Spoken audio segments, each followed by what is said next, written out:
Hi everyone. All right, so for 8D, we're actually going to talk about quadratic transformations. So I'm actually going to type this one out since it's more writing than it is actually writing down numbers or computations or equations.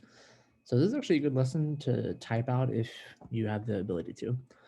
All right, so just to start off, we're talking about what the quadratic parent function is. So the quadratic parent function here is actually going to be y equals x squared. So we've seen this before. So if I want to expand it into standard form, it's the same as y equals 1x squared plus 0x plus 0. So this is just if I want to show the actual parent function right here, which you need to know near and dear to your heart. And then here is if I expand parent function to resemble standard form. So if I'm looking at transformations, transformations are going to refer to how the function is different from the original function, which another way of saying the original is the parent function. So we're really looking to see how these new equations are going to compare to this equation right here. All right, so we're looking at vertex form equations. So we have our A value, our B value, our H value, and our K value that are going to resemble these different transformations. All right, so I'm actually going to use Desmos Sliders to kind of help discover what these transformations are going to look like. So I'm going to add sliders for all of these. I'm going to put our H and our K values at 0 so that we have our parent function here. All right, so I'm also going to have y equals x squared here just so you can kind of see what our original function is. All right, so I'm going to throw this at the top. All right, so looking at our A value, I have an A value of 1 right now, but if I increase it, our parabola here is actually going to get more narrow. So another way of saying that is it's going to be vertically stretched. All right, so over here, if your A value is more than 1, this is a vertical stretch of your A value. Now, likewise, let's say I put it back at 1. Now let's say I go less than 1. So see how it's actually on the outside. So it's actually getting wider. So another way of saying this is going to be a vertical shrink. All right. Now, if your A value is actually less than 0, which means it's just a fancy way of saying, what if your A value is negative? So if I actually take my A value and make it negative, it's actually just going to be flipped over the x-axis. So when I say flipped over, that's another fancy way of saying it's going to be reflected. So it's a reflection over the x-axis. So these are all of our transformations for our A value. So let's go ahead and actually color code these so we can kind of, okay. All right, so now we're going to take a look at the B value. So the B value is really similar to the A value, but it's a little bit flip-flopped. All right, so going back over here to Desmos, so I'm going to revert my A value back to 1 so that we're looking just right back at our parent function. So our B value, let's say I make the B value bigger. So kind of similar idea to what we just saw.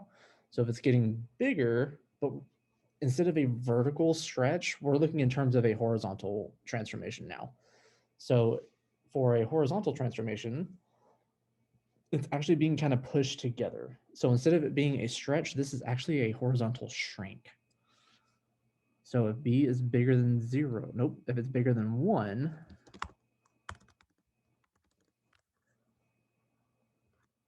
can't spell.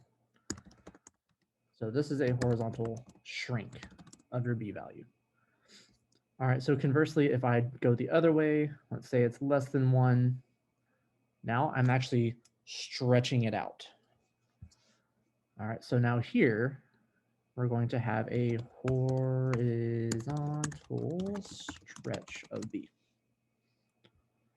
All right, so now if I'm looking at the B value and I make it negative, it's actually a little bit difficult to kind of see. So I'm actually going to make this 5 so you can kind of see this transformation. So it's negative right now, but watch what happens when it becomes positive. It's on the left side. Now it's going to go to the right side. So whenever the b value is negative, it's similar to a reflection over the x-axis, but instead of it reflecting over the x-axis, it's actually reflecting over the y-axis. So it's really similar to our transformations for A, but it's slightly different. We have a little bit more differentiation here. All right, so that's when we're looking at the B values. Now our H values here, this is a little bit of a different story. So we'll do green. All right, so let's look at H. So I'm going to revert these back to 1 so that we have our parent function here. All right, so we're looking at the H value. So I have the slider here. Let's say I increase it. It's actually going to translate. So the actual shape of the parabola is not changing. It's just being translated. So whenever your H value is positive, that means it's going to the right. Whenever it's negative or going down, it's actually going to the left. So if I start back at 0 and make it negative, it's actually going to the left. All right, so here, this is actually just minus. So emphasis on the part where it has minus. If I'm subtracting a positive, then it's just subtraction. So that means if I'm subtracting it, if I'm adding that H value, that means I'm actually going to be shifting to the left. So shift or translate to the left. Actually, I'll say shift to translate left H units. There we go. All right.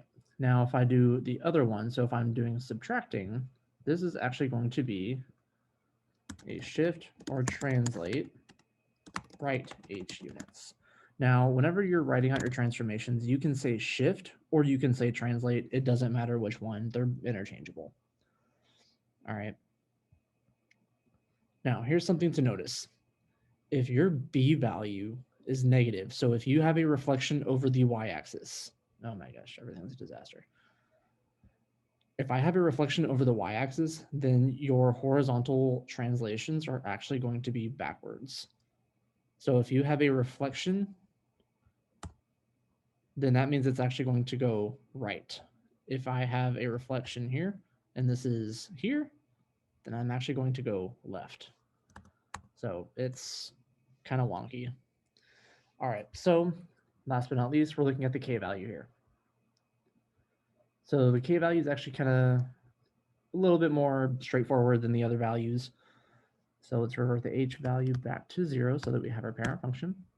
All right, now we're going to look at the K value. So if I increase it, we're actually translating our parabola up. But if the K value decreases, that means it's going to translate down. So the concavity, the shape of the parabola, it's not going to change. It's just a vertical translation. All right, so if your K value is bigger than 0, this is going to be a shift up K units. And if it's less than 0, so if it's negative, this is going to be a shift down K units. All right. So these are really the transformations that you're going to want to be able to write down for your equations. All right. So this is the part that you really want to internalize.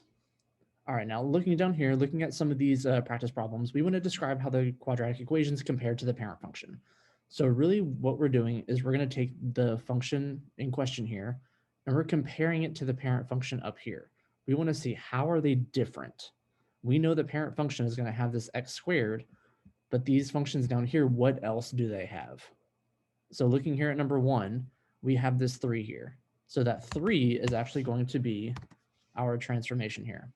So that 3, notice how it's not written in parentheses. Whenever it's not written in parentheses, that means it's the A value, which means 3 is bigger than 1, which means it is a vertical stretch, that's terrible, of 3. So that is our transformation here, and that's all you would have to write. Now looking over here at number 2, I'm going to try to color code these transformations as best as I can without it taking 20,000 years and my font changing every problem. All right, so we have the x squared here, but what's different is this plus 5. So this plus 5 here, that is our k value. It's at the very end of our function. We're adding or subtracting at the very end, which means this is going to be a vertical translation. So because it's plus 5 and it's bigger than 0, that tells us we're going to be shifting up. So this is a shift up 5 units. Now remember, you can also say translate. It's the same difference. All right, now looking down here. All right, so with this problem here, we have a negative on the outside of the parentheses. So these parentheses are actually going to be your best friend in determining what transformation is what. So because the negative is on the outside of the parentheses, that means it is a vertical transformation. So if we have a negative, that means we have a reflection over the x-axis. All right, so here we have a reflection over the x-axis. And now the 5 inside the parentheses, that means it's going to be a horizontal transformation. So whenever it's outside the parentheses, it's vertical. Whenever it's inside the parentheses, it's horizontal. All right, so that 5 is bigger than 1, which means we have a horizontal shrink of 5. Still can't spell. All right. So the negative here on the outside corresponds to a transformation, which is the reflection over the x-axis. And then your 5 here inside the parentheses, this also corresponds to the transformation that it is a horizontal shrink. So each part of the equation is going to correspond to its own transformation. So be very careful that you're not consolidating your negative and a number into one transformation. You have to leave them separate. All right, so for number 4 over here, we have a 2 in the front, and it's not written in parentheses, so that means it's vertical. And then we have the k value written at the very end.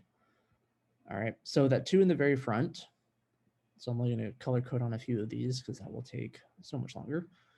All right, so that 2 means we're going to have a vertical stretch of 2. Let's not make everything green. All right, and then down here, we have a -4, which is going to correspond to having a translation down 4 units. So shift down 4 units.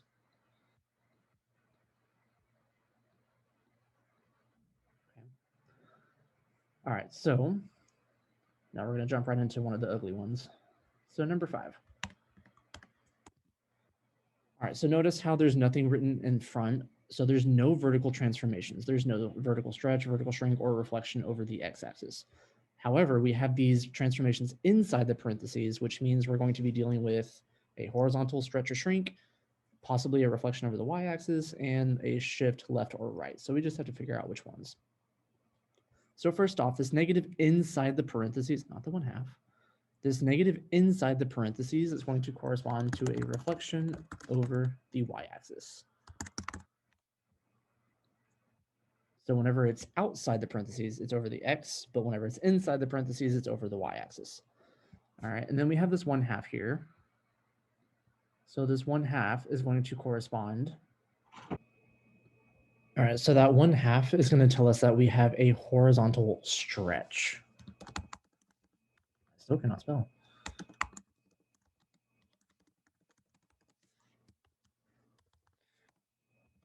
All right, so I have the equation editor on Microsoft, but those of you writing or typing or whatever, if you want to just do 1/2 for 1/2, that is completely fine. All right, so now we have this +5 here. All right, now here's the tricky part. The tricky part here is because we have this horizontal reflection here, the reflection over the y-axis. So what that means is we actually have to go backwards. So typically this would mean we go left, but actually we're going to shift right. All right, and last but not least, we have this +1 over here. Now this +1 simply tells us our k value, which means we're going to shift up 1 unit. Why are you green? There we go. All right, so just FYI, if you would like, you can always graph these equations in either your calculator, Desmos, on your Casio TI, what doesn't matter. And you can actually determine the transformations from there. So for example, if I give, let's revert all these back to the parent function. All right, so y equals parentheses -1/2 x, was it +5 squared? And then +1. So see here how we actually went to the right and then we went up. So you can always check your transformations just to be sure. All right. Now number 6. All right, so now here we have our transformations outside the parentheses, which means these are going to be vertical transformations. So this negative right here is going to tell us we have a reflection over the x-axis.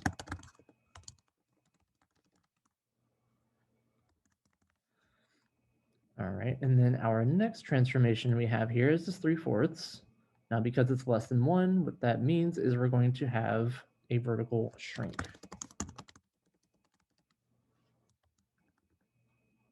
So vertical shrink of 3/4.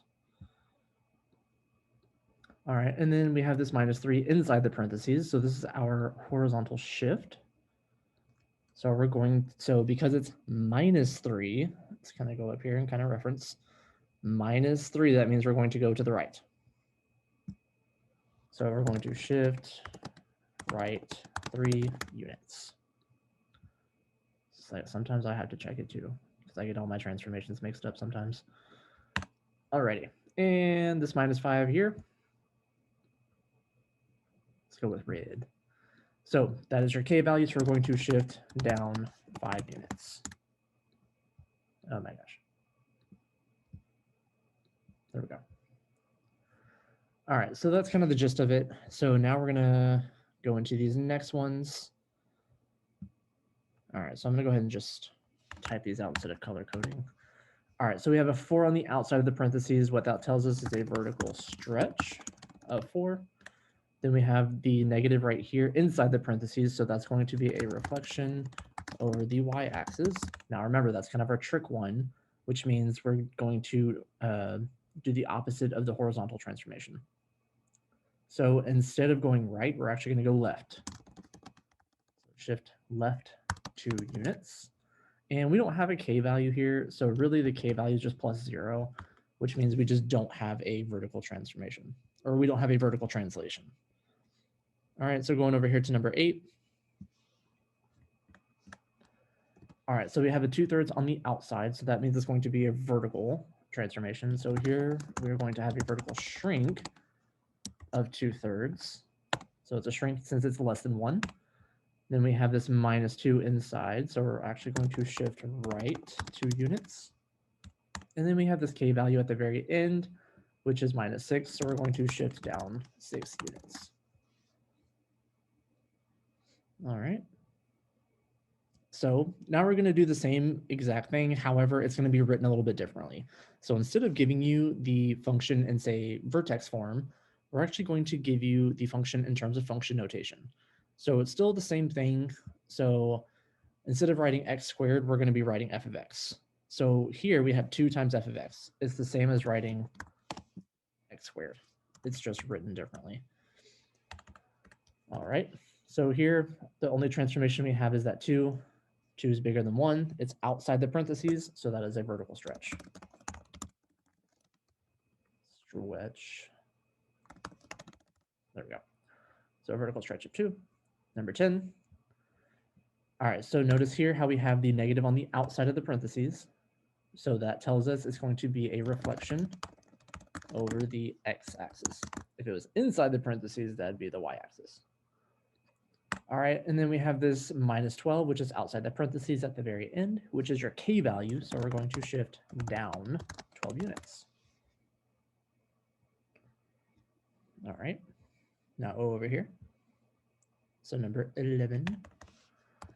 All right, so we have the -1/2 on the outside. So remember, these are 2 totally separate transformations. The negative is a transformation and the 1/2 is a transformation. So that negative tells us a reflection over the x-axis.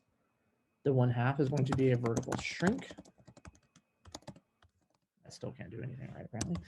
of 1/2. All right, and now inside the parentheses here, we have a 4. So that's going to be a horizontal, nope, horizontal, nope, close enough. Yes, horizontal shrink of 4. And there's an alarm going off somewhere. That's fine. All right, and then this +5 here means we're going to shift left.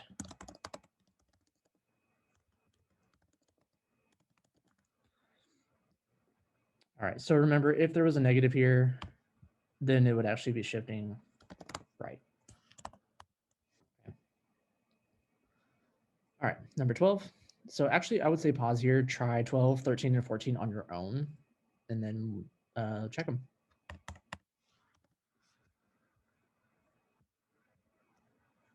All right, so hopefully you paused. If not, I guess whatever. All right, so we have 4/3 on the outside of the parentheses. So this is going to be a vertical stretch of 4/3. All right, and we have this -3 inside the parentheses. So that's going to be a shift right 3 units. And the +2 on the outside of the parentheses over here, which means we're going to shift up 2 units. All right, number 13, if I can count. There we go. All right, so that 3/4 on the outside of the parentheses is going to be a vertical, a vertical shrink of 3/4. No, there we go. And that -1 is your K value, so it's going to be a shift down 1 unit. I can't do English. There we go. All right, 14. This one's going to be a hot mess. Just a forewarning. See all those negatives. All right, we have a negative on the outside of the parentheses, which means this is going to be a vertical. Nope. Reflection over the x-axis. Now we have a negative inside the parentheses, so we also have a reflection over the y-axis. All right, and then we have the 4/5 here, which means it's going to be a horizontal stretch of 4/5. Now, because we have a reflection over the y-axis, we have to switch the horizontal translation. So it's going to be a shift right 8 units instead of left. And the +3 over here on the very end is going to be a shift up 3 units. So this one's kind of a lot. All right, so now we have a couple word problems down here. So remember, we're going to be writing these questions. Hello, come back. We're writing these problems in terms of vertex form. So y equals a parentheses b x minus h all squared plus k. So that's what we're starting with. All right, so really what I'm going to do is I'm going to go ahead and write my equation, and then I'm just going to kind of replace the values as I see them. All right, so we have a vertical stretch of 5, which is your a value. So I'm going to get rid of that a, replace it with a 5. We have a reflection over the y-axis, which means we're going to have a negative over here for your b value, and we want to shift right. So remember, this is going to flip it, which means our h value is going to be +3. And a vertical shift of 8. So notice here how it doesn't say up or down. You have to look at the actual value. Because it's a +8, we're going to assume it's +8. All right, so this is going to be our equation. All right, so I'm going to just copy and paste these. And then we'll just change it up as we see fit. All right, so same idea. So we have a reflection over the x-axis. So we're going to have a negative. We have a vertical shrink of 1/2. So we're going to have that 1/2 outside the parentheses. Hello. All right, we're going to shift left 2. So I'm going to get rid of that negative. So left means we're going to add. So I wanted 2. And we have a vertical shift of -5. Now see here how we actually wrote the negative. So we're going to get rid of that and actually write -5.